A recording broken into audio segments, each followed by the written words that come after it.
My name is Vivian Caldwell. I'm 88 years old. I was married to my husband Donald for 59 years, and he's been gone 4 now. Heart failure. Quick at the end. A mercy, the doctors said. 59 years. People heard that number and they'd say, "What a beautiful love story." And it was. I'm not here to tell you it wasn't. Donald was a good man, a steady man. He showed up every day of our marriage, every single day. But I made a mistake, and it wasn't a mistake Donald made for me. It was one I made all by myself, so slowly I didn't even feel it happening. I made him my everything, my only friend, my only interest, my only reason to leave the house. I wrapped my entire life around that man like a vine around a fence post, and by the time I realized what I'd done, I couldn't tell where he ended and I began. That is not love. I thought it was. For decades, I thought it was the highest form of love. But it's not. It's disappearing, and I need to tell you how it happened, because some of you are doing it right now. I can feel it. When Donald and I married in 1962, I was 24 years old, and I had a life. I want you to understand that. I had a best friend named Lorraine Mitchell. We'd been close since high school. I painted watercolors, not well, not professionally, but I loved it. Saturday mornings I'd set up at the kitchen table with my little tin of paints, and I'd lose 2-3 hours just like that.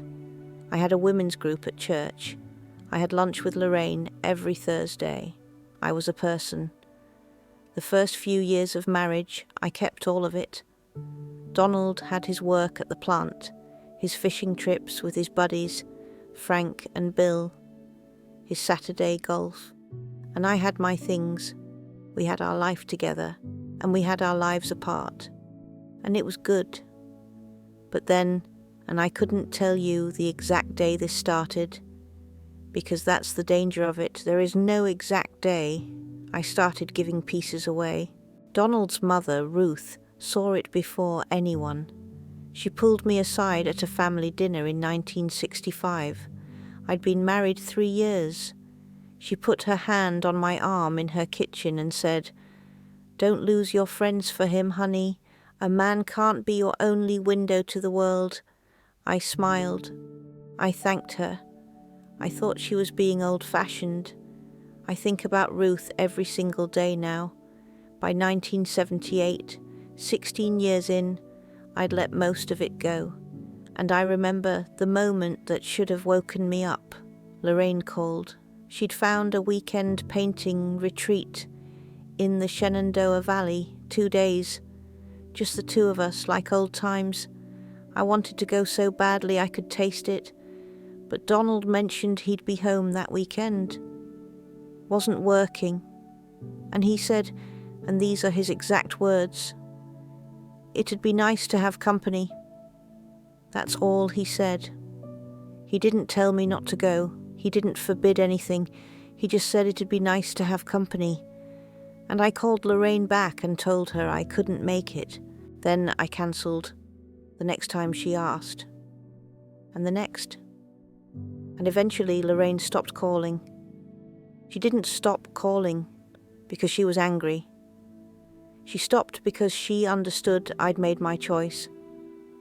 And she was right, I had. Donald never asked me to give up my friends. He never asked me to stop painting. He never told me my life should revolve around him.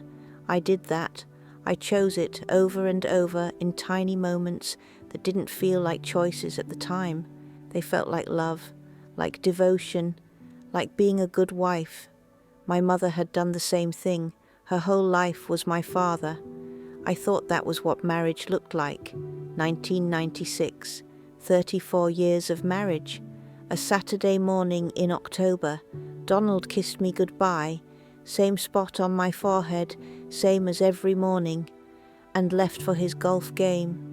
I heard his truck pull out of the driveway, and then it was quiet. I stood in the living room, and I had nothing to do. I don't mean I was bored. I mean I had nothing, no one to call, no plans, no hobby waiting for me, no friend expecting me. I stood there and I realized I could not think of a single thing I wanted to do that didn't involve Donald, not one thing. I sat down on the couch. I didn't turn on the television. I didn't pick up a book. I just sat there. For 3 hours I sat in that living room and I felt the shape of my own emptiness. I didn't lose myself all at once. I gave myself away in tiny pieces, so small I didn't notice they were gone until there was nothing left. That's what I understood that morning, not as words, not as a thought I could name, just as a feeling, a quiet horror that crept through me while the house ticked and the sunlight moved across the carpet, and I sat there with no idea who I was when Donald wasn't in the room. He came home at noon. I made lunch. He talked about his game, his putting, something Frank said on the 9th hole. I smiled. I asked questions. I was the wife. That was the only thing I knew how to be. And here's what makes this hard to explain. I wasn't angry at Donald. I couldn't be. He had a life. He had his golf, his fishing, his friends from work, his Tuesday night poker. He was a whole person inside our marriage. He just assumed I was too. And why wouldn't he? I never told him otherwise. I never said, I'm lonely. I never said, I don't know who I am anymore. I never said anything at all. Because the truth is, I was ashamed. What kind of woman has no friends? What kind of woman has no interests of her own? I'd done this to myself, and admitting that felt worse than the loneliness. So I buried it. I made dinner that night and I smiled when he sat down. And I buried it for another 25 years. Donald died in 2021. February. The house went so quiet I thought I'd lose my mind. 2 weeks after the funeral, our daughter Patricia came over to help me sort through his things. She's 62 now, sensible, strong, built a life nothing like mine. She has her career, her friends, her book club, her Saturday mornings at the farmer's market. She loves her husband, but she is her own person. I used to wonder where she learned that. It wasn't from me. We were in the kitchen, folding Donald's shirts into boxes, and I said it out loud for the first time in my life. I said, I don't know what to do now. He was my whole life. Patricia stopped folding. She looked at me, not with pity, not with judgment, with something worse, recognition. And she said very quietly, I know, Mom, that's what scared me. I can't describe what those words did to me. My own daughter. She'd been watching me disappear for her entire life. She'd seen what I couldn't see, that I had poured every drop of myself into Donald and there was nothing left in the glass. And it hadn't made her admire my devotion. It had frightened her. I want you to hear me. Donald was not the villain of this story. There is no villain. Donald was a man who loved me in his way, who had his own full life, and who never once realized that his wife had stopped being a person. I don't blame him for that. He didn't take my identity. I handed it to him. I handed it over so willingly, so quietly, that neither of us heard it leave. But I see it now. I see that I confused love with fusion. I thought being close meant being inseparable. I thought being a good wife meant having no needs that didn't include him. And what I actually did was put the entire weight of my existence on one man's shoulders. That's not fair to anyone. Not to him, not to me, not to the marriage. A marriage needs two whole people. I was half a person for most of mine, and the marriage didn't get stronger for it. It got lonelier for both of us, I think, even if Donald never had the words for it. After he died, I tried to find Lorraine. I thought maybe, after all those years, maybe we could reconnect. She'd moved to North Carolina sometime in the 90s. I got an old number that didn't work. I wrote a letter to her last known address. It came back. Some losses can't be undone. I need you to know that. Some doors, once you close them, they don't open again. A year after Donald passed, I did something I hadn't done in over 40 years. I walked into an art supply store and bought a set of watercolor paints. My hands were shaking when I opened them. I sat down in the spare bedroom. I'd cleared it out, put a little table by the window, and I picked up a brush. The painting was terrible. I mean, truly awful. I cried anyway, not because it was bad, because I'd forgotten I could do this at all. I'd buried this woman who painted, who had friends, who laughed on the phone with Lorraine for an hour on a Tuesday night. I'd buried her so deep under Donald's wife that I forgot she ever existed. She existed. She's still here. I'm 88 years old and I'm just now finding her.